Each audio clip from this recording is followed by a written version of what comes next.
मंचरचे माजी सरपंच दत्ता गांजाळे आणि शिवसेना उद्धव बाळासाहेब ठाकरे पक्ष मंचर शहर यांच्या माध्यमामधून शिवसेना प्रमुख बाळासाहेब ठाकरे यांच्या जयंतीनिमित्त मंचर शहरामधील सर्वसामान्य कुटुंबांमधील महिलांना मोफत आणि माफक दरामध्ये पवित्र श्री क्षेत्र उज्जैन महाकालेश्वर मंदिर, ओंकारेश्वर मंदिर, श्री मम्मलेश्वर मंदिर, श्री घृष्णेश्वर मंदिर तसेच पवित्र नर्मदा नदी घाट या ठिकाणी यात्रेचं आयोजन करण्यात आलंय आणि या संदर्भात महिलांची नियोजन बैठक देखील पार पडली आहे।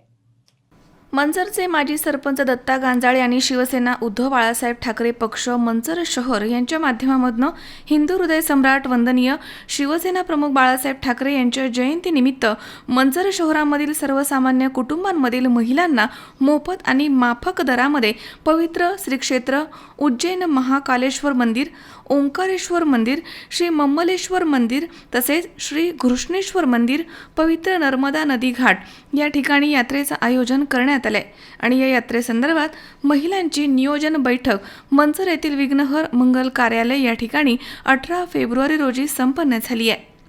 दत्ता गांजाळे यांच्या माध्यमामधून 800 महिलांना काही दिवसांपूर्वी 12 ज्योतिर्लिंगांपैकी एक असलेल्या श्री त्र्यंबकेश्वराचे मोफत दर्शन मिळाले।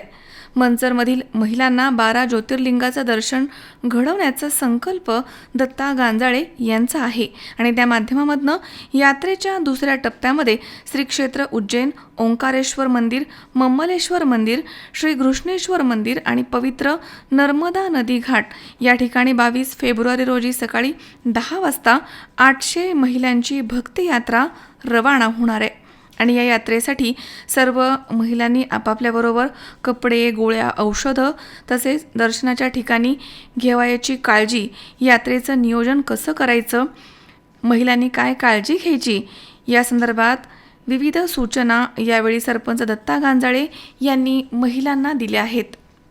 संकल्प घेतला होता आणि त्याचा पहिला टप्पा आपण त्र्यंबकेश्वरला गेलो होतो। त्यावेळेस काही मीटिंग वगैरे काय नव्हती घेतली, कारण आपला वरच्यावर भरोसा असतो तर सर्व आपलं जे काय आहे ते मंगल करतोच, पण हे थोडा लांबचा प्रवास असल्यामुळं आणि परराज्यात जात असल्यामुळं आपण आता टीव्हीला पाहतोय अनेक दुर्घटना घडतात। काल रेल्वेची दुर्घटना घडली।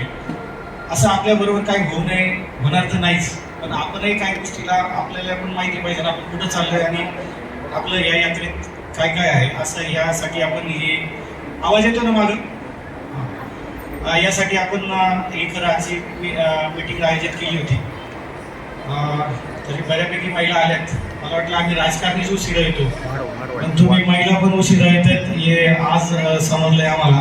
फक्त आज आल्या ठीक आहे, आज मंचरमध्ये संध्याकाळी तुम्हाला तुमच्या घरी जेवायला जायचंय, पण यात्रेत थोडंसं आपण जो टाइम धरू तो आपण चुकला नाही पाहिजे असं प्रत्येकाने त्याची काळजी घ्यावी। आता ॲक्च्युअल आपण ज्यावेळेस पहिली यात्रा ही केली होती ही 23 तारखेला आपण डिक्लेअर केली होती। त्याच्यामध्ये आपण ओंकारेश्वर, महाकालेश्वर आणि माहेश्वर म्हणून आहे, जिथं अहिल्याबाई होळकरची राजधानी होती दुसरी इंदोर झाल्यानंतर, तो एक थोडासा राजवाडा टाईप आहे ते आपण धरलो होतो। तर त्या दिवशी आम्ही नियोजनासाठी गेलो असताना आम्ही रस्त्यात घृष्णेश्वराचं दर्शन घेतलं आणि म्हणलं जर आपला संकल्प 12 ज्योतिर्लिंगाचाच आहे तर एक 150-200 किलोमीटर वाढत होते, जायला 150 यायला 150, पण म्हटलं आपण का नाही, पण जर होत असेल तर ते ज्योतिर्लिंग करावं म्हणून थोडंसं आम्ही शेड्यूल चेंज केला। आणि महाशिवरात्री येते, महाशिवरात्रीला उज्जैनला मला वाटतं शाही विवाह असतो तिथं उज्जैनच्या राजाचा महाकालेश्वरचा, त्यामुळे तिथं गर्दी प्रचंड असेल ते थोडंसं टाळण्यासाठी आपण ही तारीख 22ला शनिवार दिनांक 22 रोजी सकाळी 11 वाजता, आता जे आल्या नाहीत त्यांना तुम्ही सगळ्यांनी सांगा का 22 तारखेला आपल्याला 11 वाजता मार्केट यार्डमधून आपल्या मिनिमम 12 ते 13 बस असतील, त्या 12 ते 13 बस मार्केट यार्डमधून याला निघतील। पहिलं आपण 11 वाजता इथं जमलो, येताना सर्वांना विनंती आता, कारण 11 वाजता येणार आहे सगळ्यांनी घरून पोटभर जेवून यायचं, कारण आता हे बघा आपण त्या दिवशी पाहिलं त्र्यंबकेश्वरला त्या दुपारच्या जेवणात आहे ना 1-2-3 तास व्हायला जातात। हा काय जेवणाचा किंवा याचा कार्यक्रम नाही, आपलं मेन काय आहे ज्योतिर्लिंगाचं जास्तीत जास्त आपलं दर्शन झालं पाहिजे, देवाच्या सानिध्यात राहता आलं पाहिजे। त्यामुळं 22 तारखेला सकाळी 11 वाजता सगळ्यांनी जेवून या आता याच्यात जर कोणाला गाडी एस टी वगैरे लागत असेल तर त्या गोळ्या पण कार्यकर्त्यांकडे असतील. शक्यतो तुम्ही 1-2 तासांनी जरी एक गोळी खाली 2-2, 3-3 तासांनी ज्यांना त्रास होते ज्यांना त्रास होत नाही, तसं घाट सेक्शन फार कमी आहे त्यामुळं काही जास्त कुणाला त्रास होणार नाही.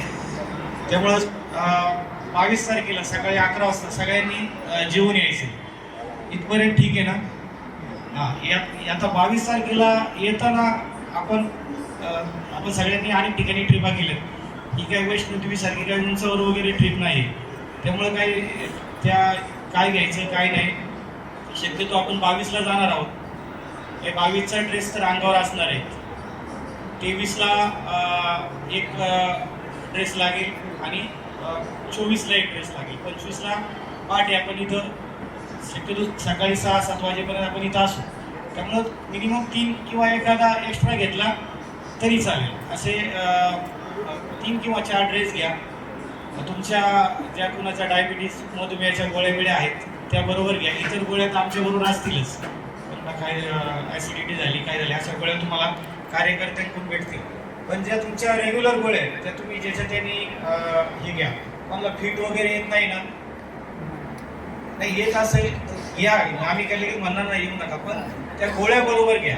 कारण अनेक यात्रेचा अनुभव पाहतात, ज्यांना त्रास होतो त्या गोळ्या घ्यायला ते यात्रेचा धावपळीत विसरतात आणि मग विनाकारण कार्यकर्त्यांची धावपळ होती. त्या सर्व गोळ्या बरोबर घ्या आणि ते बॅग भरून बरोबर 22ला 11 वाजता आपण तिथं यायचे.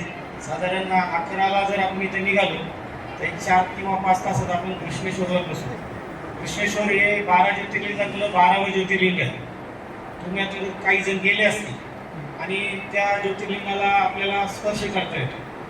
फक्त टोपडी कपडे नसावे, म्हणजे जीन्स पॅन्ट वगैरे फुल चालेल पण हाफ कोणाचं नसावं. पुरुषांना बनियन शर्ट काढूनच दर्शन घ्यावं लागतं. त्यामुळं त्या ज्योतिर्लिंगाला साधारण मला वाटतं शनिवार आहे गर्दी नसावी, पण 1-2 ते 3 तास आपण धरलेत. आपण जर समजा तिथं 3:30-4 वाजेपर्यंत पोहोचलो तर 3 तास आपण दर्शनाला धरले. जर लवकर झालं तर आपण तिथं थोडंसं वेळ दिला तरी चालेल. नाहीतर तिथं एक बाकी ठिकाण आहे पण ती होणार नाही म्हणून आपण ती तिथं घेतलं नाही. आज एक वेळ आहे, भद्रा मारुती आहे, पण मेन आपलं टार्गेट ज्योतिर्लिंग असल्यामुळं पहिली प्रायोरिटी आपण कृष्णेश्वर ज्योतिर्लिंगाचं साधारण 4ला गेलो. एक आमचा अंदाज एक 6-7 तास 3 तासात आपलं दर्शन होईल. 6-7 वाजेपर्यंत आपलं तिथं दर्शन होऊन आपण त्या ठिकाणीच एक हॉटेल घेतलेली आहे. त्या हॉटेलमध्ये आपल्या जेवणाची व्यवस्था केलेली आहे. 7चं साधारण 8-8:30 पर्यंत आपलं जेवण वगैरे घेऊन जर आपण तिथून निघालो तर सकाळी 7-8 वाजेपर्यंत आपण उज्जैनला पोचणार आहोत. म्हणजे तो जो पहिला आपला आहे तो उज्जैनचा आपला गाडीतच मुक्काम होणार आहे. रात्रीचा प्रवास कळून पण येणार नाही कुणाला. सकाळी साधारण 8 वाजता आपल्याला उज्जैनला पोचायचं आपलं आहे. आपण हॉटेलवाल्यांना पण तसं सांगून ठेवले का आम्ही सकाळी 8 वाजेपर्यंत येऊ. 8 वाजता गेल्यानंतर आता साधारण एका रूममध्ये 4 महिला असतील. तुम्ही तुमच्यात तसे तुमचे ग्रुप करून ठेवा. तुम्हाला एक चावी दिली जाईल, त्याच्यात तुम्ही 4 जणी असेल त्या 4 जणी तिथं 2-2 स्वप्नील जाधव, C24 तास, आंबेगाव. उद्या बस्ता खरेदीला जायचंय आणि तुम्ही दोघांनीही यायचंय. काहीही कारण चालणार नाही.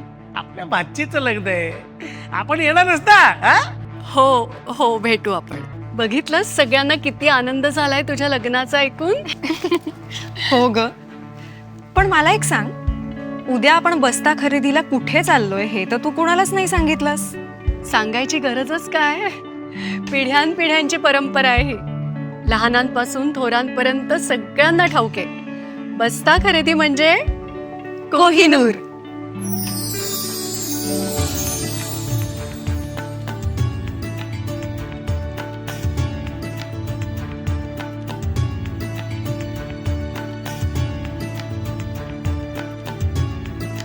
बस्ता खरेदीचं हक्काचं ठिकाण कोहिनूर, MG रोड आणि सावेडी, अहिल्यानगर.